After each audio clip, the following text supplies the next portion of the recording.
Greetings and salutations, everyone, and welcome to today's bonus upload. Guys, we are that much closer to tonight's live stream, Saturday Nightmares, live from New York, 12 a.m. Eastern Standard Time. I hope to see you all there, but that is not why we are here right now. We are here for some very interesting and terrifying experiences. Before we get into all those, a couple links. As many of you know, I rely on Patreon, PayPal, channel membership, and the merch to help the channel to continue to grow and go. Links to Patreon, PayPal, and channel membership is in the description below. Merch displayed directly under the video. Also, Dogman Frightening Encounters, Volume 1 through 3, the audiobook versions. They were written and researched by Tom Lyons, narrated and produced by me, Jeff Nadolny. Those audiobooks are available on Audible, Amazon, and iTunes, links to which are also in the description as well. And finally, last but definitely not least, if you'd really like to help support the channel to continue to grow and go, simply subscribe. It doesn't cost a cent. Click that like button, takes half a second. If you don't want to miss out on any of the informative uploads I put out daily, click that bell icon, and folks, please leave a comment.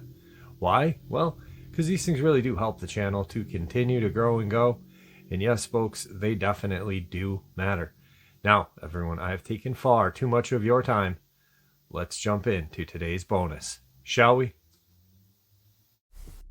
Today's first part of the upload. This is my father's story, written from his perspective. It follows an experience he had with a Skinwalker on the Navajo reservation. When I was about 11 or 12, we lived in a small house made of mud and stone, a lot like our house is now. It was two of my brothers and I in the house.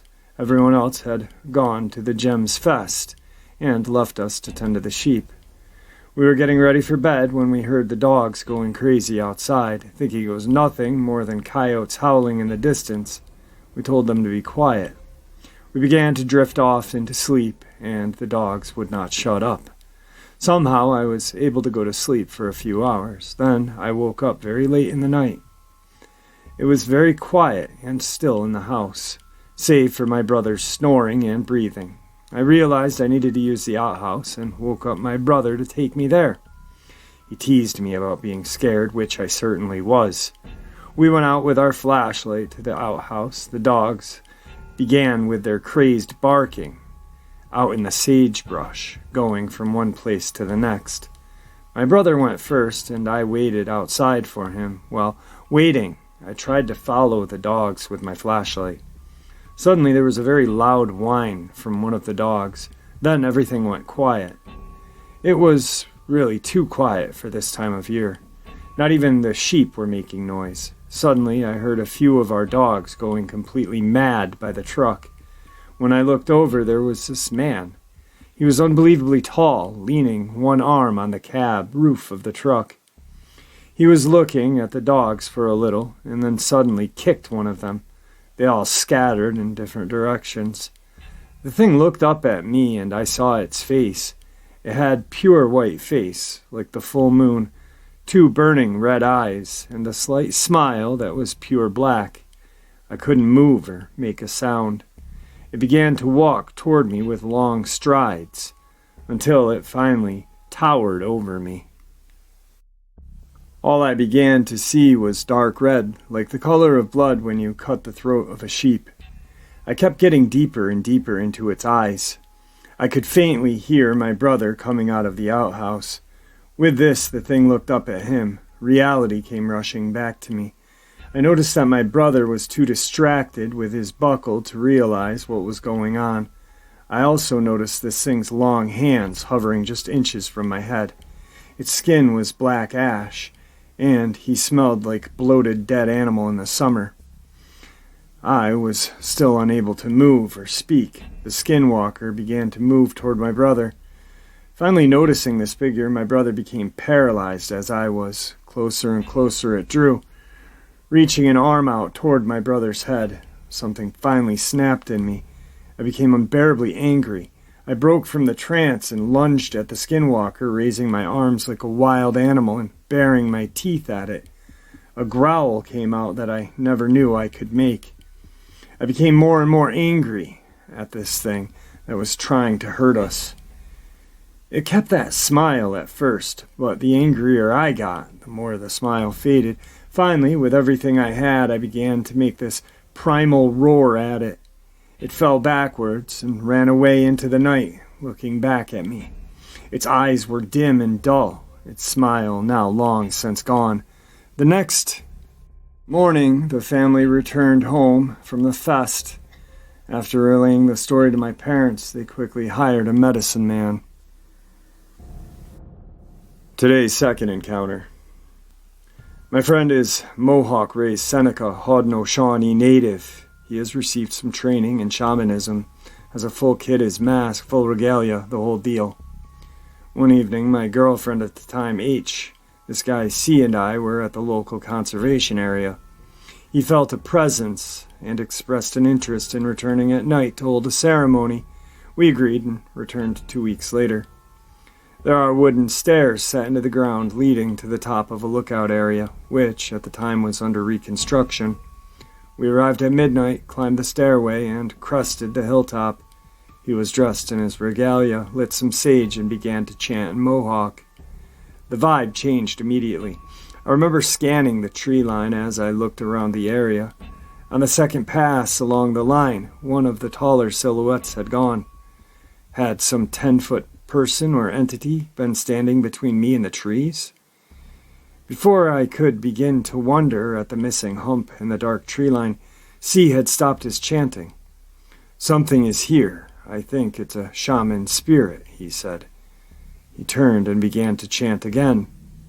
At this point, off down the hill, I heard a screech. The best description I can think of is a garage door in desperate need of oiling, closing loudly. Then we heard it again. He turned with me, his eyes wide open, and said, "It's getting closer." The thing proceeded to approach us, somewhere above in the trees in the forest to our right. It was calling in regular intervals as it approached. This loud scree, scree, scree, as we tracked it with our ears. We looked straight at each other, and then into the dark, and then straight up. The regularity of the cry meant the next one should have been directly overhead. There was nothing above us, against the starry background, and no further cry was heard. C wrapped up his ceremony, he gathered his things, and we started to leave. H told us she had a vision of a red wolf watching us from the forest. She thought whatever the spirit was, they were powerful and definitely not benevolent. I made the stairs before C and H and proceeded down them. A few steps in, and the flashlight showed a mass that was black on the stairs that most definitely hadn't been there when we came up. A crow wing, not a feather or parts like an animal, had been there. The whole damn wing. I remember towing the edge to make sure it was legit, what I was seeing. C came up behind me. "Please tell me you did not touch it." When I told him that I used my shoe to nudge it a little, he immediately got out his sage and washed the smoke all around me in a full body smudge, chanting in Mohawk as he did so. Then we went back up to the car and back to town. We commented that it still felt weird in the car, as it had on the hilltop. Dropped C off at his house, then my girlfriend H and I went home. Got home, I go to bed. H says she is going to read in the living room for a bit. I kiss her good night and go to bed. Sometime later, I'm awakened by a quiet knock on the door. I say, "Come in." It's my friend C. He looks scared. H said I could come in and see you. Are you okay? He told me then that it had followed us home. What do you mean? He described how he had gone to bed shortly after we dropped him off, fell asleep, and was awoken suddenly because he couldn't breathe. There was a pressure on his chest like someone or something was sitting on him, trying to suffocate him. As he strained for breath, just as he was worried about losing consciousness. The pressure had lifted. He'd got 1 or 2 deep sucks of breath in, and then the weight returned. He finally decided to come see me and to make sure I was okay, and if maybe we could fight back together if I wasn't. I told him that I had been sleeping just fine, but if he wanted to stay, he was welcome. He said H had agreed that that was a good idea and would sleep on the couch. C lay beside me. Also, as soon as he did, I felt it. My chest was constricted by an unseen weight, and I could not take air in. C grabbed my hand as I noticed he was not able to draw in breath either. And over the next long while, the same thing he described happened to both of us, the pressure and the gasping. And just when our lungs started to burn with the need, whoosh, pressure gone, 1 deep breath, maybe 2, and slam. That unnatural weight on our chests again, over and over and over. Eventually, the assault either ended or we passed out. I remember waking up at some point much later, feeling someone beside me, remembering C, and being surprised when I saw H lying there. I remember saying, "Oh, it's you," and hearing a questionable mumble from her before sleep overtook me again. The first thing next morning, H asks me what I meant by, "Oh, it's you," comment in the wee hours. I explained I was surprised that C had left. "C," she says, looking at me like I was crazy. "Yeah, when did he leave?" "He hadn't come over." I was insistent he had. I know the difference between reality and dreamland, but no, apparently. I had a very vivid but totally normal nightmare. Nothing to worry about. Chalk it up to the strangest dream experience I had ever had, and we go on with our lives. 2 days later, H comes running into the apartment after work. She's a barista at a very cool indie coffee shop downtown that C and I both frequent. She explained that C had been in, and I was to go to his place immediately. "Huh? Why, H? Is everything all right?" She looked uncomfortable, not exactly scared, but not okay. She refused to give me any details, and to this day I am so grateful she did not. She just explained she had sent him home and told him to wait for me there. I got into the car and head over to C's, knock on the front door. His mom lets me in. I head to his room in the back, knock, and enter. "Hey, Ven, how are you doing?" he asks. I told him fine. Just wondering if everything is okay. You were gone when I woke up the other day. Immediately a tingle went through my whole body, and a chill iced my spine. "Excuse me?" "See, yeah. You came over the other night after we dropped you off, because something had followed us home and was suffocating you as you slept. When you laid down with me, it started hitting both of us. It still gives me the chills to this day." C had come into the coffee shop that afternoon and asked H if I was doing okay after leaving his place. She expressed some interest and confusion. He told her his story, and without saying a single word about me or my experience. She told C very calmly that she was done work at 5 and would very much appreciate it if he could be home around then, because she was sending me over there as soon as she got home. He was startled and agreed to do so. The reason I appreciate this is she didn't ruin the wonder of it by revealing the truth to us. She let us discover it from each other. Something did indeed come home with us, and apparently disguised itself as a close friend to conduct its paranormal torment. Came to C disguised as me, and came to me disguised as C. Today's third encounter.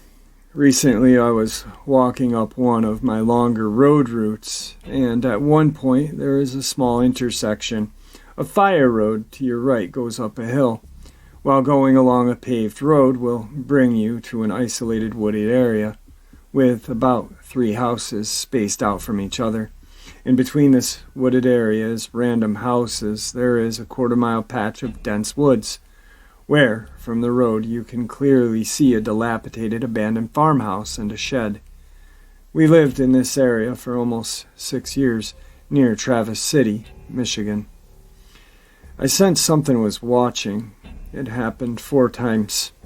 And although it was a bit scary, I knew I was not in danger, but I began to see these things in my mind's eye. More regularly, I walked that way, and the calmer I was, they were easier to see. There was usually 4 or 5, at least 10 to 12 feet tall. All of them had different animal skulled heads, a steer, a ram, an elk, a moose, and an ibex. They had massive bodies, like massive coats of different colored animal fur, and hand-type appendages that looked like freakishly long human hands. They were always led by the steer, and usually would circle around me, but never in a violent or frightening way. They conveyed to me they were protecting me. I asked from what, but got no answer. I noticed not long after encountering these friends, I began to struggle with time slips on my walk. Whether I have some extra weight on my frame or not, 2 of the 3 directions I can walk are radically steep climbs going home.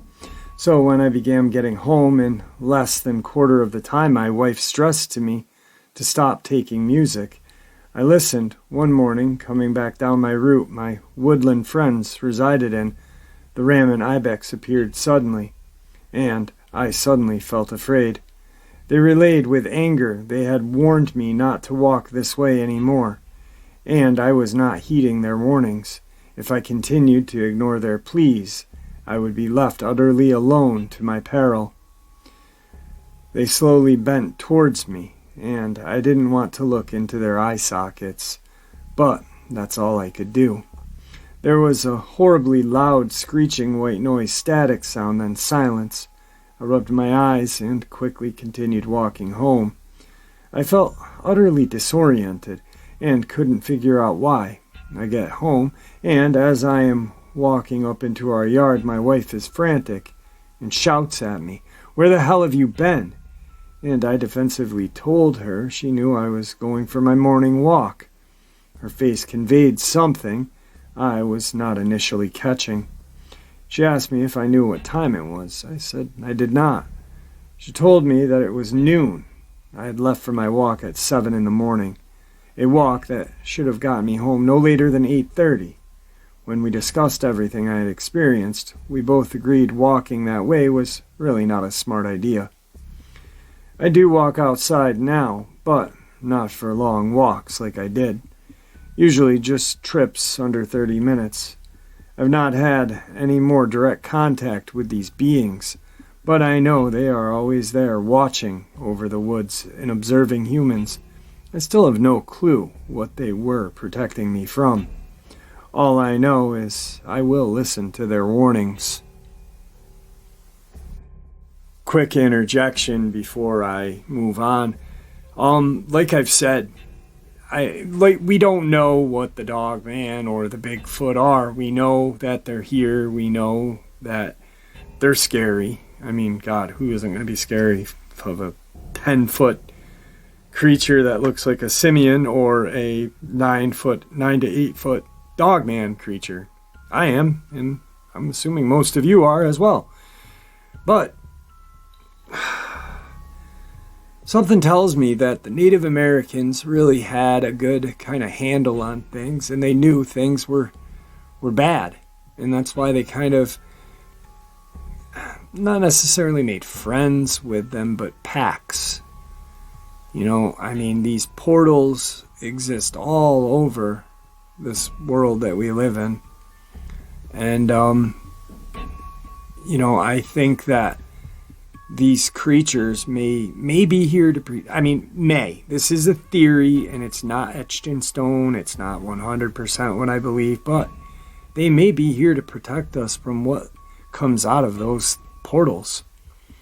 You know, like, there's a reason why that Native American shamans have the scariest freaking shape-shifting lore. I mean, who the hell wants to go and meet up with a Skinwalker or the Bear Walker from the Ojibwe? And there's multiple other ones, like, the Wendigo. I mean, who's to say that these things are not the Wendigo and stuff like that from my culture, which is not down south, and does not look like what Reddit has convinced us all that it looks like. But who's to say that these powerful entities that these Native Americans talked about aren't from these portals, and these creatures such as Dogman and Sasquatch are just here not to protect us, but, to balance the tide, kind of. I don't know. It's just one of the theories that pops into my head every once in a while, and sometimes I got to get these theories out or I'm just going to go completely mental. But moving on. Today's fourth part of the upload. It was late summer and my mom and I had decided we should go on a spontaneous hike. We did our research and found one that said it was 4 miles round trip. Sounded easy enough. We got up early that morning and began our trek. The entire forest had a horrible vibe. Even my mom picked up on it, and she's never been into the paranormal, etc. We've been walking for hours now, and this forest just seemed to get weirder and weirder. We had plenty of water and food as well, so I really can't say if we were just dehydrated or tired. We began to hear singing in the woods, and we just stopped and stared at each other.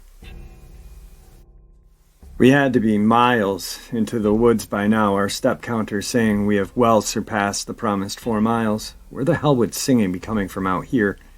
We just looked at each other and began laughing. I remember her saying no way, shaking her head and carrying on. It's been quite some time now, and we haven't encountered another person on this trail. Suddenly this man walking really fast surpasses us and rounds a bend behind a rocky hill, so we couldn't see him anymore. He said no words, just came up behind us and darted past. Again, me and my mom laughed and envied his athleticism, until we rounded the bend ourselves to find that he was completely gone, out of sight. The path after the bend was fairly straight, and you could see far ahead of you, so there was absolutely no way he would have been able to clear out of that area that fast. This time my mom says, "You've got to be kidding me." We were thoroughly freaked out about this. Eventually we reached the peak, and after walking that long, you'd think someone would probably want to stay there for a while and enjoy the view. Well, we pretty much got to the peak, looked, then left. We never discussed it, but I could tell we were both uncomfortable and just wanted to get out of there. We're maybe halfway back through this trail now, and the sun is beginning to set. We're moving fast to get out of here. Our step counter said that we hiked 10 miles compared to 4. As the forest got darker, I began to hear leaves crunching behind us. I reluctantly turned around and noticed it was a buck several yards away. We hurried along as to not disturb it further, but then I began to notice something. It was following us from a distance. It did so almost like a predator, hiding and peeking. I tell my mom we're being followed by the deer, and we're pretty much jogging now. The buck would not let us go. I would sometimes notice that it would catch up and follow just beside us. It always remained several yards away, though, always lurking, head down. I've lived out in the country my whole life, and I've seen all deer you can imagine. I've never been followed by one like this. This seemed more than just curiosity. It felt horrible, predatory. I felt like I was in danger, always hearing those footsteps behind me. The feeling of being watched. Clearly, we made it out unharmed, but I really wonder if it actually intended to harm us or if it was just ushering us out of the forest. All in all, it was a freaky experience. Something is up in those woods. Today's final encounter. I am a northeastern American from Norwegian German heritage, so I am raised very spiritual, and I have ghosts of my own. Yeah, I know, laugh at the statement, but I have photos, videos, friends, family, exes, roommates, and girlfriends that have seen and experienced them. My Seneca best friend took me to see a shaman when I was a teenager after having some activity people call the paranormal, and his father's friend, a shaman, said that I carry a lot of good energy, and I attract bad energy all the time. Well, in New Orleans, when I went to visit my cousin, I managed to pick up a shadow. So far, things match up. Anywho, I moved to Tempe, Arizona, which most people know about the Navajo and the Pima River communities. Well, this is actually the first day I looked at this. So, let's get to the good stuff. Last Sunday morning, February 21st, 2021, nearly 2 days ago, me and my girlfriend were in the living room playing a Gundam game. Well, we had been noticing my cat, Ebby, acting weird, staring out the back door all night, fluffing up from time to time and just glaring at the door. Finally, 4 a.m. rolls around and Ebby freaked out and cowardly into the hallway, hissing and growling. See, Ebby doesn't make noises. She doesn't even purr unless she is with me. She only meows when I make sandwiches because she wants the lunch meat. So when she's freaked out like this, it shook me and my girlfriend. We were curious and freaked out. I got up to calm Ebby down, and I heard my roommate, Andrew, wake up from the noise. I took a few steps to Ebby when my girlfriend cried out my name. I looked over to the sliding glass door that sits behind the couch we were on, and what I saw still has me shook to this moment. Sam, my girlfriend, was bolting past me when I saw 2 blood-orange eyes staring in from the glass, looking right at me and my girlfriend. Once Sam was out of the room and running down the hallway, the eyes locked onto me. Now that is mostly all I saw.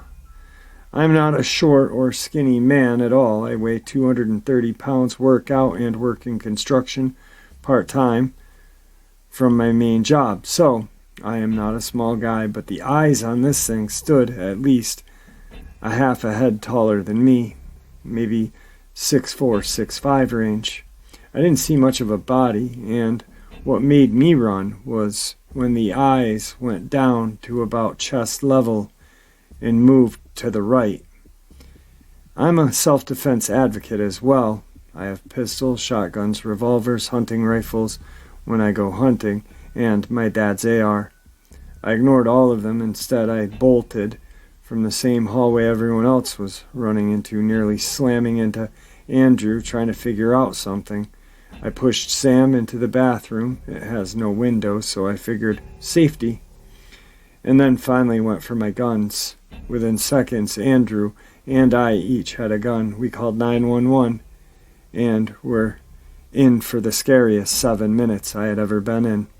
I barely know anything about witches, and the only reason why I call them witches is because I don't reference anything Native American by name. I learned the lesson in the Seneca lands doing stupid white people stuff, and I never researched them. But when all 3 of us cowered in a half bathroom, hearing scratches, knocking, someone running on the roof, banging, and sounds that sounded like knocking on the walls till it stopped, and we heard the wailing of the sirens coming. Here's where things get really weird. The police, as in more than one, showed up quickly. They said when an officer came to the house, he saw a figure banging on the side of the house before taking off, so he pursued after it, only to find it dipping down the alley right next to our house. When he pulled his Suburban into the alley, he had lost the thing. Police had us answer questions, investigated the house, and such as such. The police left our house finally at 6:30 in the morning. Sam stayed at my place, too scared to go to her house. Andrew called out of work, and I went in late, as I was working with my buddy Ray. He asked me what had happened last night. I panicked inside and was like, What? What do you mean? So I said, what do you mean by that, man? And he said, you just seem all messed up. So I described him what happened without naming what I know I saw, and he outright said, "Let me ride home with you." So we went home, and he asked how my herbs were growing when we were in my backyard. When I say herbs, I don't mean marijuana. I said, "Ready to be picked soon." Why? Well, he didn't say anything, just pointed at the trays where I grow my herbs in, and they were thrashed, picked clean. He only chuckled and said, "You got nothing to fear. It wasn't here for you. It was here for them. One of you must have done something in the past for him to take the need to scare you all. If we're his targets, it would have been much worse." With that, we walked in the house. He told me to smell the air. He said if I or anyone else was targeted, we would have noticed a rot and decay scent. Then he found freshly turned soil and dug it up. We found a wad of dried corn husk near where the herbs were, and said we should leave it. Removing it would be bad, but it had no ill intentions. He told me some things that I didn't want to write, so I'm not going to, but tonight I am burning some sage and cedar, and tomorrow I'm going to plant more herbs, specifically those it likes, but away from the doors and windows, so we don't get scared by this thing. All right, folks, I hope you all enjoyed this bonus upload as much as I enjoyed sharing it with you. I'd like to thank you all for supporting the channel. After all, it is your support that continues to help this channel grow and go, and what makes it a place where people can share their experiences, ideas, and theories with zero ridicule, zero judgment, and just treated with the respect that we all deserve. It is appreciated. Thank you very much. Please stay safe, happy, healthy, and ever vigilant, keeping an eye on our children, pets, family, and friends. These creatures are real. They're out there and they're dangerous. Share this information with the people you love and care about, and it may just help save their lives someday. Until next time, never stop asking questions, never stop searching for the answers, and God bless.